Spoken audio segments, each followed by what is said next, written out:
नमस्कार विद्यार्थी मित्रांनो, डीप इकॉनॉमिक्स या यूट्यूब चॅनलमध्ये आपण सगळ्यांचं हार्दिक स्वागत आहे. आज आपण पाहत आहोत महाराष्ट्र सेट अर्थशास्त्र विषयाच्या 15 जून 2025च्या प्रश्नपत्रिकेचे विश्लेषण. विद्यार्थी मित्रांनो, आज आपण 21 या प्रश्नापासून सुरुवात करत आहोत. प्रश्न आहे, तरलता पसंती वक्र हा डावीकडून उजवीकडे खाली उतरता असतो. कारण पर्याय ए, जेव्हा व्याजदर कमी असतात तेव्हा केंद्रीय बँका पैशाचा पुरवठा कमी करतात. पर्याय बी, व्याजाचा दर कमी होतो, पैसा धारण करण्याच्या संधी खर्चामध्ये बदल होत नाही. पर्याय सी, व्याजाचा दर वाढतो, पैसा धारण करण्याच्या संधी खर्चामध्ये देखील वाढ होते. आणि पर्याय आहे डी, व्याजाचा दर वाढतो, पैसे धारण करण्याच्या संधी खर्चामध्ये घट होते. विद्यार्थी मित्रांनो, लक्षात घ्या, प्रश्न आधी समजून घ्या. तरलता पसंती वक्र हा डावीकडून उजवीकडे खाली उतरता असतो. तर हा जो प्रश्न आहे हा केन्सीय तरलता पसंती वक्र सिद्धांत यावर आधारित आहे. केन्स मते लोक पैसा धारण करतात, म्हणजे पैसा काय करतात ते स्वतः जवळ ठेवतात. कशासाठी? तर दैनंदिन व्यवहाराचा हेतू, तसेच दक्षता हेतू आणि सट्टेबाजीचा हेतू, या 3 उद्देशांसाठी पैशांची काय असते, व्यक्तीला गरज असते. आणि तरलता पसंती वक्र हा व्याजदर आणि पैशाची मागणी यांमधील काय करते, संबंध दर्शवते. आता त्यांनी म्हटलेलं आहे की तरलता पसंती वक्र हा डावीकडून उजवीकडे खाली उतरता असतो. तर का? जेव्हा व्याजदर वाढतो तेव्हा लोकांनी पैसा रोख स्वरूपात म्हणजे कॅशमध्ये धारण केल्यास त्यांना व्याज मिळत नाही. त्यामुळे पैसा धारण केल्याचा संधी खर्च वाढतो. परिणामी लोक पैसा कमी धारण करतात आणि अधिक पैसा बॉन्ड्स किंवा व्याज देणाऱ्या मालमत्तेत काय करतात, ते गुंतवून ठेवतात.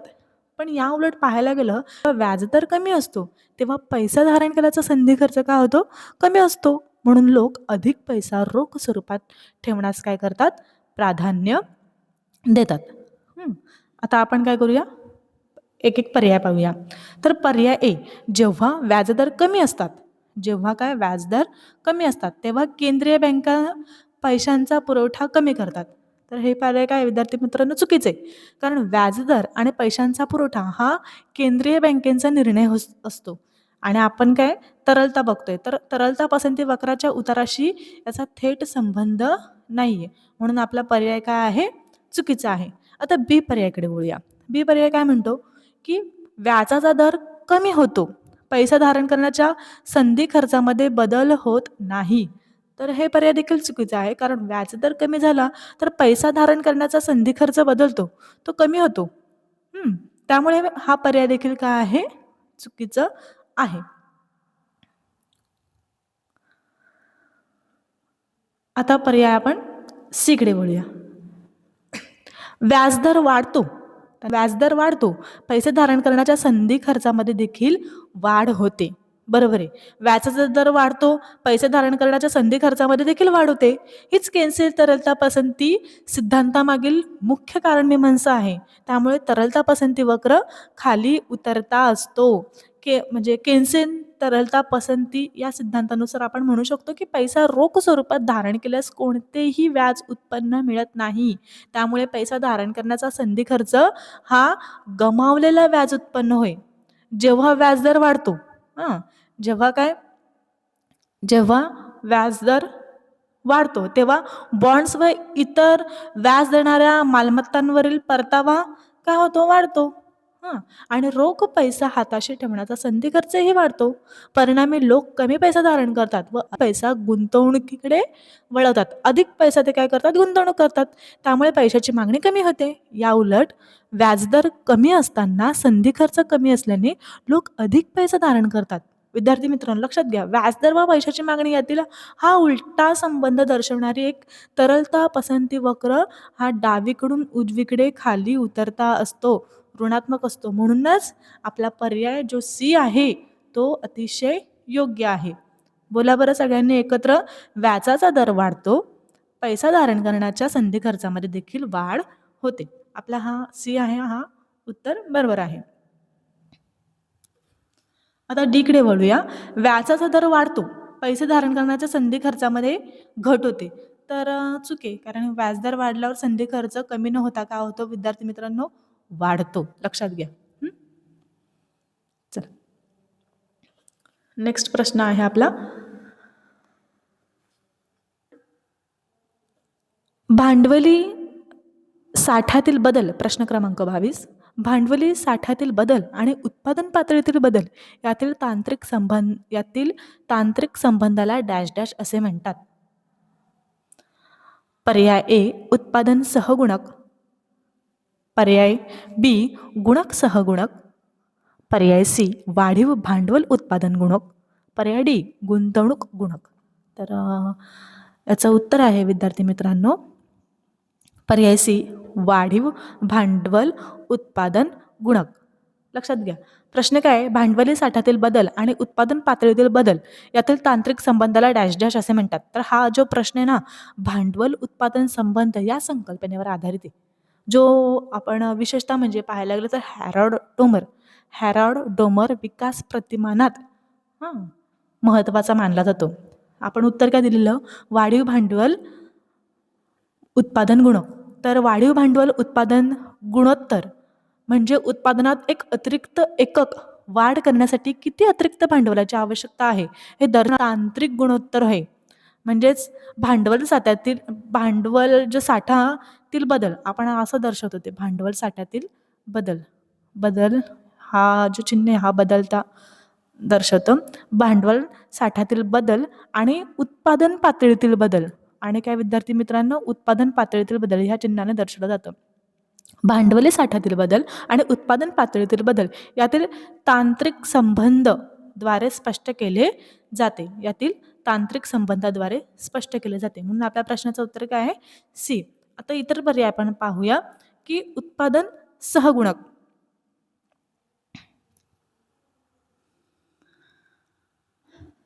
उत्पादन सहगुणक तर हा एकूण उत्पादन आणि भांडवल यांचा स्थिर संबंध दर्शवतो. काय? उत्पादन सहगुणक हे एकूण उत्पादन आणि भांडवल यांचा स्थिर संबंध दर्शवतो.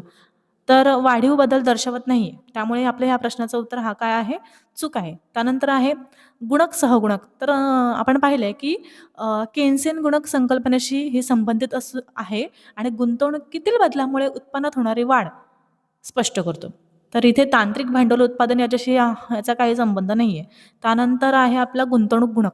तर आणि हा देखील आपला केन्स मागणी सिद्धांताशी संबंधित आहे आणि उत्पन्न वाढीचा परिणाम दर्शवतो.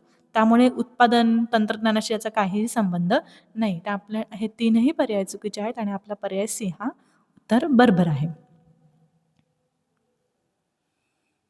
त्यानंतर वळूया आपण प्रश्न क्रमांक 23 कडे.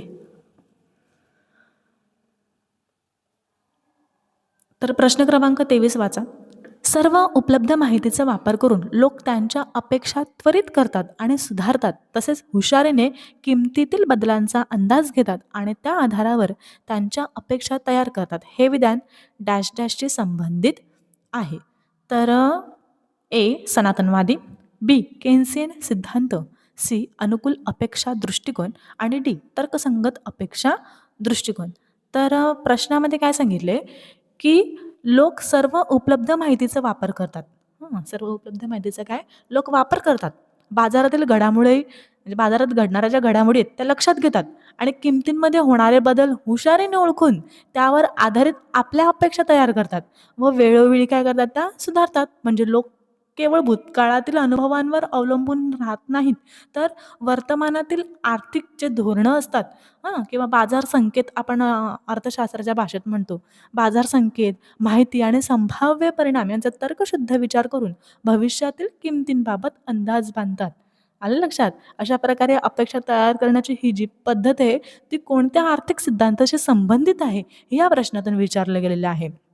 आणि ह्या प्रश्नामध्ये लोक सर्व उपलब्ध माहितीचा वापर करून किमतीतील बदलांचा एकदम तर्कशुद्धपणे अंदाज घेतात आणि त्यावर आधारित आपल्या अपेक्षा तयार करतात असे वर्णन केले आहे. आता आपण पर्याय बघूया. सनातनवादी सिद्धांत. तर तुम्हाला माहिती आहे का सनातनवादी सिद्धांत आणि सनातनवादी सिद्धांतानुसार बाजारपेठ आपोआप समतोल साधतो. माहिती आहे ना मागणी पुरवठा. पुरवठा वाढला की मागणी वाढते असं. सनातनवादी सिद्धांतानुसार बाजारपेठ आपोआप समतोल साधते आणि अपेक्षांवर विशेष भर दिला जातो किंवा अपेक्षा ज्या असतात त्याच्यावर विशेष भर न दिला जात नाही. असं म्हणजे या सिद्धांतामध्ये लोक काय करतात भविष्यातील किमतींबाबत सर्व माहिती वापरून त्वरित व अचूक अंदाज घेतात अशी मांडणी नाहीये. त्यामुळे हा पर्याय काय आहे अयोग्य आहे. कारण इथे सरकारी हस्तक्षेप नसतो समांतरवादी सिद्धांतामध्ये.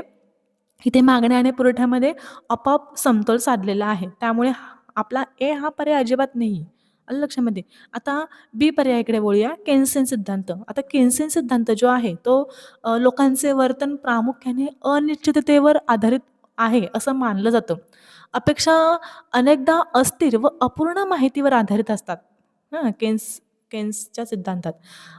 त्यामुळे सर्व उपलब्ध माहितीचा पूर्ण वापर करून अचूक अंदाज घेतला जातो. ही केन्सची कल्पना आहे.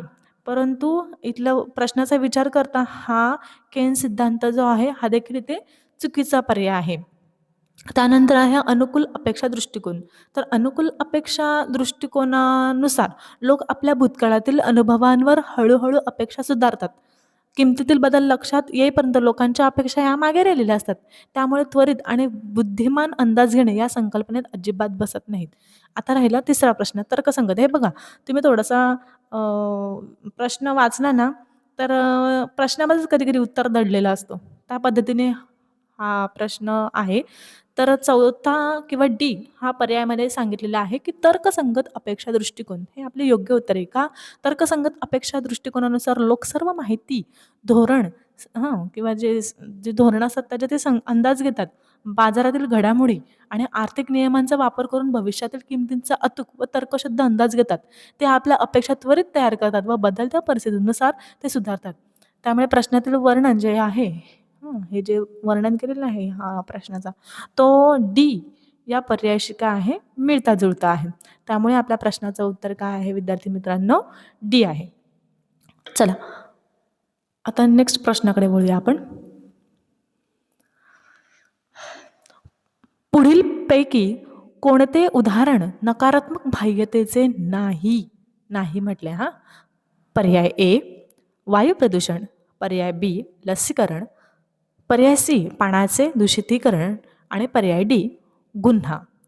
तर नकारात्मक बाह्यता म्हटले तर नकारात्मक बाह्यता म्हणजे अशी क्रिया ज्याचा तृतीय व्यक्तीवर किंवा समाजावर अपायकारक परिणाम होतो आणि तो परिणाम बाजारभावात समाविष्ट होत नाही. म्हणजेच एखादी व्यक्ती किंवा संस्था एखादी कृती करताना स्वतःचा फायदा पाहतो, पण त्याचा त्रास काय होतो? ते इतरांना होतो. त्यातलं आता पहिला पर्याय पाहूया आपण वायू प्रदूषण.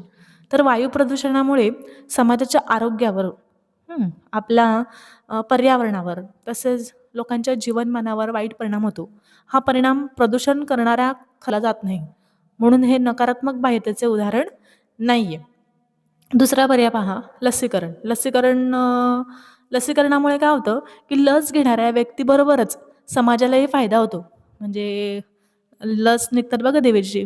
आता समजा आपला कोरोना वगैरे आहे, तर मग कोरोनाच्या दरम्यान लसीकरण जर घेतलं एखाद्या व्यक्तीने, तर त्यामुळे काय होतं रोगाचा प्रसार कमी होतो. त्यामुळे हे काय विद्यार्थी मित्रांनो सकारात्मक बाह्यतेचे उदाहरण आहे. नकारात्मक नाही. म्हणून हाच आपला योग्य पर्याय आहे हो का? वायू प्रदूषण नकारात्मक आहे. आपल्याला लगेच एक्सप्लेन करायची पण मला गरज लागणार नाही. तुम्हाला कळलंच पाहिजे. लसीकरण हे बघा ना 4 पर्यायांपैकी लसीकरण म्हणजे काहीतरी सकारात्मक वाटतं ना. त्यामुळे हाच पर्याय आहे आपला बी. पण आपण पर्याय सी पण पाहूया. पाण्याचे दूषितीकरण. पाणी दूषित झाल्यास समाजाचे काय होतं आरोग्य आणि आपण शेतीला पण पाणी वापरतो ना. तर मग ते शेती असेल किंवा पर्यावरणामध्ये मग सगळे सजीव सृष्टी असेल, तर त्यांना काय होतं नुकसान होतं. त्यामुळे हे स्पष्टपणे नकारात्मक बाह्यतेचेच उदाहरण आहे. त्यामुळे आपल्या प्रश्नाचं उत्तर सी नाही आहे, बीच आहे. तर चौथं बघा, डी पर्याय गुन्हा. आता गुन्ह्यामुळेच आता गुन्हेगारी वाढली. नक्कीच आपल्या समाजामध्ये भीतीदायक वातावरण तयार होतं. आपल्याला स्वतःला असुरक्षित वाटतं आणि सुरक्षित राहण्यासाठी लोक खूप मोठ्या-मोठ्या प्रमाणावर खर्च करत असतात. म्हणजेच काय होतं त्यांचं आर्थिक नुकसान देखील होतं ना. आणि याचा दुष्परिणाम काय होतो, की समाजावर पडतो. त्यामुळे हे देखील काय नकारात्मकचं उदाहरण आहे डी. आपल्या प्रश्नाचं उत्तर डी नाहीये, सी पण नाहीये, ए पण नाहीये. मग काय आहे? बी आहे. लक्षात घ्या. आता नेक्स्ट प्रश्नाकडे आपण वळूया. 25. 25 प्रश्न काय आहे? पुढीलपैकी कोणते विधान समसीमांत त्याग तत्वाबाबत योग्य आहे? पर्याय ए. प्रत्येक करदाता कर व्यवस्थेमुळे समान निरपेक्ष नुकसान सहन करतो. पर्याय बी. प्रत्येक करदाता कराचा भार अशा प्रकारे सहन करतो की करपूर्व उत्पन्नाची सीमांत उपयोगिता प्रत्येकासाठी समान असते. पर्याय सी. प्रत्येक करदाता कराचा भार अशा प्रकारे सहन करतो की करोत्तर उत्पन्नाची सीमांत उपयोगिता प्रत्येकासाठी काय असते? समान असते. पर्याय डी. प्रत्येक करदाता कराचा भार अशा प्रकारे सहन करतो की प्रत्येक वस्तूची सीमांत उपयोगिता प्रत्येकासाठी समान असते. आता प्रश्न जर आपण वाचलं तर आपल्याला असं लक्षात येईल की समसीमांत त्यागतत्व, समसीमांत त्याग म्हटलं त्यांनी. समसीमांत त्यागतत्व हे कर तत्वातील एक महत्त्वाचं तत्व आहे आणि त्याचा मुख्य उद्देश काय आहे, की करभाराचे न्याय व समतोल वितरण करणे हे आहे. या तत्वानुसार कर रचना अशी असावी की कर भरल्यानंतर प्रत्येक करदात्याच्या उत्पन्नाची सीमांत उपयोगिता समान राहील. कारण उत्पन्न वाढत गेले की त्याची सीमांत उपयोगिता कमी होत जाते. त्यामुळे जास्त उत्पन्न असलेल्या व्यक्तीने अधिक कर भरला तरी त्याला होणारा अतिरिक्त त्याग हा तुलनेने कमी राहतो. तर कमी उत्पन्न असलेल्या व्यक्तीस थोडासा जरी कर त्याने भरला तरी त्याला ते खूप दडपण वाटतं.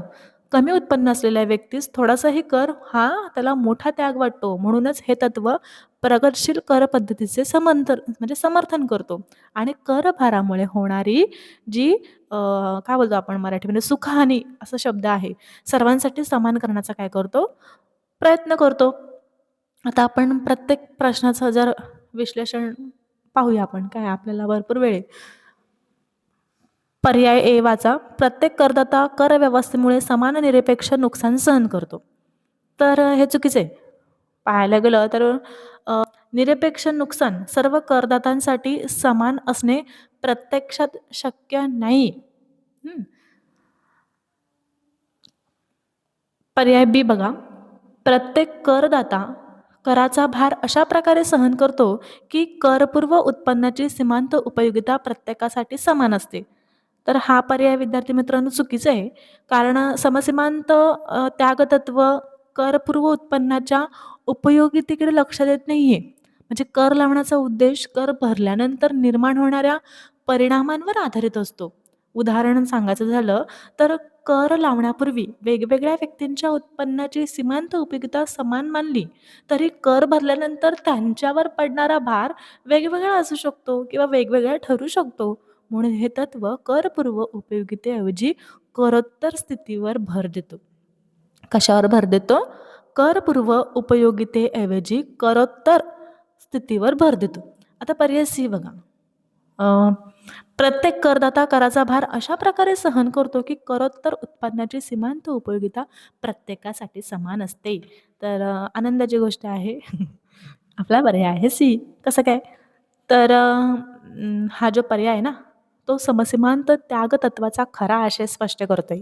या तत्वानुसार कर रचना अशी असावी की कर भरल्यानंतर प्रत्येक कराच्या उत्पन्नाची सीमांत उपयोगिता समान राहील. विद्यार्थी मित्रांनो, तुम्हीच बघा की श्रीमंत व्यक्तीने अधिक कर भरला तरी त्याच्या उत्पन्नाची सीमांत उपयोगिता कमी असल्याने त्याला होणारा त्याग हा तुलनेने कमी असतो. आलं लक्षामध्ये? समजा अमिताभ बच्चनने कर भरला, थोडेफार पैसे गेले तर त्याला त्याचं काहीच वाटणार नाही ना. श्रीमंत व्यक्तीने अधिक कर भरला तरी त्याच्या उत्पन्नाची सीमांत उपयोगिता कमी असल्याने त्याला होणारा त्याग तुलनेने कमी जाणवतो. तर गरीब व्यक्तीने कर भरल्यास त्याचा त्यागही मर्यादित राहतो. बरोबर आहे ना? गरीब व्यक्तीने कर भरल्यास त्याचा त्यागही मर्यादित राहतो. अशा प्रकारे कराचे न्याय व समतोल वितरण साध्य होते. आलं लक्षामध्ये? इथे खूप नॉलेज आपल्याला मिळतं इथे. त्यानंतर पर्याय डीकडे पण वळूया आपण. प्रत्येक कराचा किंवा प्रत्येक करदाता कराचा भार अशा प्रकारे सहन करतो, की प्रत्येक वस्तूची सीमांत उपयोगिता प्रत्येकासाठी समान असते. चुकीचं आहे कारण अ, तो उपभोग सिद्धांताशी संबंधित आहे, करतत्वाशी नाही. वस्तूंच्या सीमांत उपयोगितेची समानता ही ग्राहक समतोल कन्झ्युमर इक्विलिब्रियम मध्ये आपण अभ्यासलं. अ, ग्राहक समतोल किंवा उपभोग विश्लेषणातील संकल्पना आहे. हं. करांचा भार कसा वाटावा याचा वस्तूंच्या उपयोगितेशी थेट संबंध नसल्याने हा पर्याय काय समसीमांत त्याग तत्वाशी सुसंगत नाही. आलं लक्षामध्ये? त्यामुळे आपला हा पर्याय काय आहे चुकीचा आहे. चल नेक्स्ट प्रश्नाकडे वळूया आपण. बंदिस्त नको. 27वा घेऊया. केंद्रीय अर्थसंकल्प 2023-24 नुसार 2023-24 या आर्थिक वर्षामध्ये राज्य आणि केंद्रशासित प्रदेशांना केली जाणारी एकूण हस्तांतरणे एकूण सार्वजनिक खर्चाच्या डॅश डॅश अंदाजित आहेत. पर्याय ए 37.36, पर्याय बी 41.36, पर्याय सी 44.36, पर्याय डी 31.36. लक्षात घ्या प्रश्नामध्ये काय विचारलंय की केंद्रीय अर्थसंकल्प 2023-24 या संदर्भात केंद्र सरकारने राज्य व केंद्रशासित प्रदेशांना दिलेल्या एकूण हस्तांतराचा एकूण सार्वजनिक खर्चातील टक्केवारी किती आहे हे विचारले. इथं एकूण हस्तांतरणे यामध्ये कर महसुलातील राज्यांचा वाटा आणि तसेच विविध अनुदानांचा समावेश केलेला किंवा विविध अनुदानांचा समावेश होतो. म्हणजेच केंद्र सरकार आपल्या एकूण खर्चापैकी किती टक्के निधी राज्य व केंद्रशासित प्रदेशांकडे हस्तांतरित करते हे ओळखायचे किंवा हे ओळखणं इथे अपेक्षित आहे. तर आपल्या प्रश्नाचं उत्तर आहे बी. हे जे उत्तरांचे पर्याय जे आहेत ना ते मी आपल्या महाराष्ट्र सेटच्या आन्सर कीमधूनच घेतलेले आहेत आणि त्यानुसार त्याचं विश्लेषण करते. तर आपल्या प्रश्नाचं उत्तर आहे बी. केंद्रीय अर्थसंकल्प 2023-24 नुसार राज्य व केंद्रशासित प्रदेशांना एकूण हस्तांतरणे ही एकूण सार्वजनिक खर्चाच्या 41.36% इतकी आहे. भारतीय संघराज्य पद्धतीमध्ये राज्यांवर शिक्षण, आरोग्य, पायाभूत सुविधा व सामाजिक कल्याण यांसारख्या जबाबदाऱ्या अधिक असल्यामुळे त्यांना पुरेसा आर्थिक आधार देणे आवश्यक असते. वित्त आयोगाच्या शिफारशींनुसार केंद्र सरकार कर आणि महसुलाचा मोठा हिस्सा राज्यांकडे देते आणि त्यामुळे काय होतं की त्यासोबतच अनुदान देखील पुरवते. त्यामुळे एकूण सार्वजनिक खर्चाच्या तुलनेत 41.36% इतका हिस्सा राज्य व केंद्रशासित प्रदेशांकडे जातो. त्यामुळे आपला पर्याय बी हा आपल्या ह्या प्रश्नाच्या दृष्टिकोनातून अतिशय योग्य आहे. नेक्स्ट प्रश्न पाहूया आपण.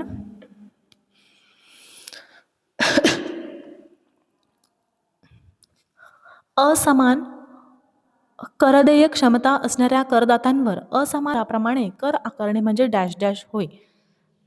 पर्याय ए क्षितिज समता, पर्याय बी लंबरेषीय समता, पर्याय सी करदेय क्षमता आणि पर्याय डी कर चुकवेगिरी. तर प्रश्न पाहिलं तर या प्रश्नामध्ये आपल्याला कर आकारणीतील न्याय संकल्पनेचा विचार करण्यात आला असं समजतं. समाजामध्ये सर्व करदात्यांची उत्पन्न पातळी व कर भरण्याची क्षमता ही समान नसते ना. त्यामुळे कर व्यवस्था अशी असावी की जास्त उत्पन्न असणाऱ्यांवर तुलनेने जास्त करभार आणि कमी उत्पन्न असणाऱ्यांवर कमी करभार पडावा, जेणेकरून सर्वांचा त्याग साधारणपणे समान होईल. असमान करदेय क्षमता असताना करदात्यांवर समान कर लावणे अन्यायकारक ठरते. म्हणून येते काय आहे की असमानतेनुसार कर लावण्याच्या तत्वाबद्दल हा काय आहे प्रश्न आहे. तर या प्रश्नाचं उत्तर विद्यार्थी मित्रांनो काय आहे? पर्याय बी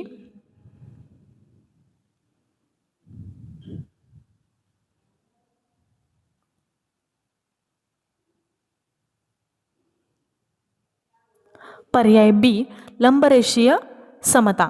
लंबरेषीय समता. तर लंबरेषीय समता म्हणजे असमान करदेय क्षमता. लंबरेषीय क्षमताला काय म्हणतात की लंबरेषीय समता म्हणजेच असमान करदेय क्षमता. मग अशी ते काहीतरी टॅब आलं ना त्यामुळे थोडीशी थांबली मी. विद्यार्थी मित्रांनो, लक्षात घ्या, लंबरेषीय क्षमता म्हणजे असमान करदेय क्षमता असणाऱ्या करदात्यांवर असमान करदात्यांनी कर आकारणे या तत्वानुसार ज्या व्यक्तींची उत्पन्न व आर्थिक क्षमता काय आहे, जास्त आहे, तिने जास्त कर भरावा आणि ज्याची क्षमता कमी आहे तिने कमी कर भरावा, जेणेकरून कराचा त्याग सर्वांसाठी न्याय ठरेल. आलं लक्षामध्ये काय म्हटलेलं आहे की ज्या व्यक्तीची उत्पन्न व आर्थिक क्षमता जास्त आहे तिने जास्त कर भरावा आणि ज्याची क्षमता कमी आहे तिने कमी कर भरावा. त्यामुळे कर व्यवस्थेतील सामाजिक न्याय व उत्पन्नविषयक समतोल काय जातो, साधला जातो. म्हणून आपल्या प्रश्नाचं उत्तर आहे बी, लंबरेषीय समता. करदेय क्षितिज क्षमता जो आहे,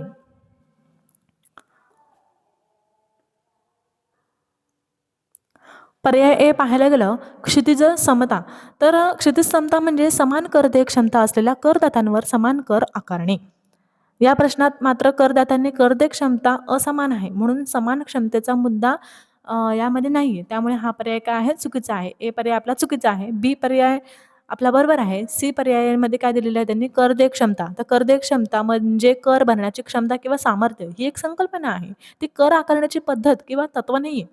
आणि प्रश्नात कर लावण्याच्या न्याय तत्वाबद्दल विचारले असल्यामुळे आपला हा पर्याय काय विद्यार्थी मित्रांनो, चुकीचा आहे. आणि पर्याय डी, कर चुकवेगिरी. तर कर चुकवेगिरी तुम्हाला सगळ्यांनाच माहिती आहे, एक पळवाट असते ती, म्हणजे कर भरायचाच नाही, काहीतरी कारण सांगायचं आणि कर नाही भरायचं. कर चुकवेगिरी म्हणजे कायद्याच्या पळवाटा वापरून कर टाळणे, याचा कर समतेशी किंवा कर समतेशी तत्वाशी थेट संबंध नाही. म्हणून हा प्रश्न आपला काय चुकीचा आहे. म्हणून पर्याय बी, लंबरेषीय समता हे काय आहे विद्यार्थी मित्रांनो, आपला प्रश्नाचं उत्तर आहे. लंबरेषीय समतेनुसार ज्यांची करदेय क्षमता जास्त आहे त्यांनी जास्त कर भरावा आणि ज्यांची कमी आहे त्यांनी कमी कर भरावा. यामुळे कराचा त्याग काय होतो, तुलनेने समान होतो. असमान करदेय क्षमता असून असमान कर आकारणी करणे यालाच लंबरेषीय समता असं म्हटलं जातं. नेक्स्ट प्रश्न पाहूया आपण.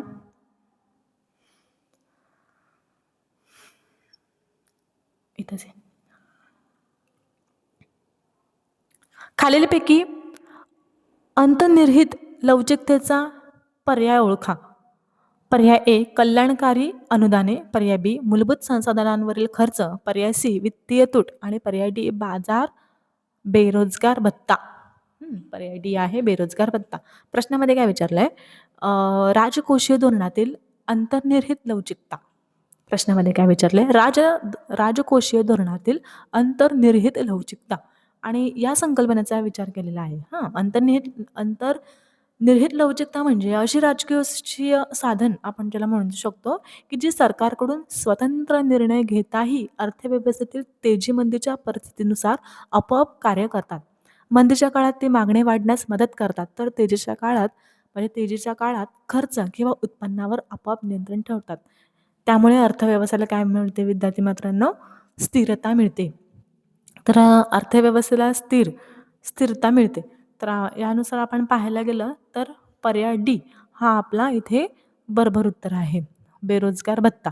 बेरोजगार भत्ता म्हणजे काय, बेरोजगार भत्ता हे अंतर्निहित लवचिकतेचं एक सर्वोत्तम उदाहरण आहे. कारण अर्थव्यवस्थेत मध्ये आली की बेरोजगारी वाढते, माहिती आहे ना तुम्हाला, आणि आपोआप अधिक लोकांना रोजगार भत्ता मिळू लागतो. त्यामुळे त्यांच्या हातात क्रयशक्ती टिकून राहते व एकूण मागणीत मोठी घट होत नाही. याउलट तेजीच्या काळात रोजगार वाढल्याने बेरोजगारी भत्त्यावरील खर्च आपोआप कमी होतो. या प्रक्रियेसाठी सरकारला स्वतंत्र धोरणात्मक निर्णय घ्यावा लागत नाही. म्हणूनच बेरोजगार भत्ता हा आहे. पर्यायाचं डी हा आपला बरोबर उत्तर आहे. आता प्रश्न क्रमांक 30 कडे वळूया. संतुलित अंदाजपत्रक गुणक तत्व खालीलपैकी कोणत्या परिस्थितीत प्रत्ययास येतो. पर्याय ए, हस्तांतरित देयके शून्य असतात. पर्याय बी, वाय जी ऋणात्मक असतो. गुड्स असेल, ठीक आहे. पर्याय सी, गामी कर रचना. आणि पर्याय डी, मर्यादित कर भार. लक्षात घ्या, हा जो प्रश्न आहे संतुलित अंदाजपत्रक गुणक ही केन्सियन स्थूल अर्थशास्त्रातील संकल्पना आहे. इथे जो बदलते उत्पन्न आणि बदलता सार्वजनिक खर्च ऋणात्मक असतो. तिसरा बी पर्याय आहे ना त्याचं आहे. तर ठीक आहे. संतुलित अंदाजपत्रक गुणक ही केन्सियन स्थूल अर्थशास्त्रातील संकल्पना आहे. या तत्वानुसार सरकार जर सरकारी खर्च आणि कर समान प्रमाणात वाढवत असतील, लक्षात घ्या, सरकार जर सरकारी खर्च आणि कर हे काय आहे समान प्रमाणात वाढवत असतील, तर राष्ट्रीय उत्पन्नात होणारा निव्वळ बदल हे मल्टिप्लियर बरोबर 1 म्हणजे एकाच्या बरोबरीचा असतो. म्हणजेच कर वाढवून जेव्हा खर्च वाढवला जातो, तेवढ्याच प्रमाणात राष्ट्रीय उत्पन्नात काय होते? वाढ होते आणि हे तत्व शुद्ध स्वरूपात तेव्हाच लागू होते, जेव्हा अर्थव्यवस्थेत इतर कोणतेही विकृतीकरण करणारे घटक नसतात. लक्षात घ्या. हां, आपल्या प्रश्नाचं उत्तर आहे पर्याय ए. हस्तांतरित देयके 0 असतात. तर हस्तांतरित देयके 0 असणे ही संतुलित अंदाजपत्रक गुणक कार्य करण्यासाठी आवश्यक अट आहे. कारण हस्तांतरित देयके असल्यास सरकारचा खर्च आणि नागरिकांचे उत्पन्न यांचा थेट संबंध बिघडतो. संतुलित अंदाजपत्रक गुणक हे गृहीत धरते की सरकारी खर्च थेट वस्तू व सेवांवर होतो आणि कर थेट उत्पन्नातून वजा होतो. म्हणजे जर पेन्शन, अनुदाने, बेरोजगार भत्ते यांसारखे हस्तांतरित देयके अस्तित्वात असतील, तर कर खर्च समतोल असूनही उत्पन्नाचा निव्वळ परिणाम काय होतो? बदलू शकतो. म्हणूनच हस्तांतरित देयके 0 असतील तेव्हाच संतुलित अंदाजपत्रक गुणक तत्व शुद्धपणे कार्य करतं. त्यामुळे आपला उत्तर आहे पर्याय ए. हस्तांतरित देयके. विद्यार्थी मित्रांनो, आज आपण इथेच थांबूया. तुम्हाला आजचा व्हिडिओ आणि आजचे प्रश्न आणि प्रश्नांचे विश्लेषण आवडल्यास आपल्याला व्हिडिओला लाईक करा आणि कमेंट करा आवडलं तर, आणि तुमच्या इतर मित्रांना देखील शेअर करा, जेणेकरून तुमच्याप्रमाणेच त्यांच्या पर्सेंटेजमध्ये देखील चांगल्या पद्धतीने वाढ होईल, आणि आपल्या चॅनलला सबस्क्राईब करा. Thank you.